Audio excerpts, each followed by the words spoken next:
All of my life, I've had an issue with authority. When I was a kid, they referred to it as ODD. When I was a teenager, they referred to it as delinquency. And now they just refer to it as do not step foot on my property. And like, honestly, now that I'm older, I'm getting to the point where I'm realizing like this has been impacting my life in a somewhat negative manner. That's why I've been self-employed for so long, because I realized at a young age, like, yeah, I'm gonna have to work for myself. There's no option. Whenever somebody tells me to do something, it's like I have to fight off the impulse to do the opposite. One time before I transitioned, my baby's daddy told me he liked thicker women, so I laid off the Reese's Pieces for a whole week. True story. Last time my husband told me he likes my face and my head clean shaven, I didn't shave for 2 fucking weeks. Anyways, my father raised me to be like this. I actually come from a long line of cops, right? But my father, he was the black sheep. He has been sober literally since I was 7 or 8 years old. Before that, he had a lot of run-ins with the law, a lot of run-ins with a lot of authority figures, and he always taught me to always question them, which would be great for a normal person,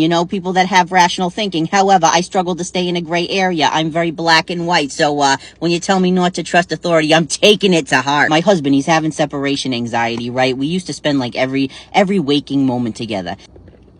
He's like, hey, you should come work with me. He's like, I'm sure they could use the help, we'd be together all day. It'd be great. I'm like, I can't even take unsolicited advice about a lasagna recipe. What makes you think I can take orders? No, seriously. I'm ashamed to say the other day I blocked somebody because they recommended I use baking soda in spaghetti sauce instead of sugar. I'm sorry.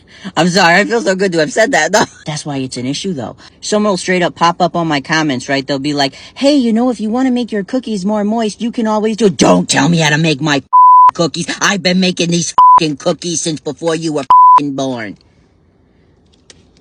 MJ. Let's talk about this in therapy, okay? I don't know if I will, though, because see, they're an authority figure.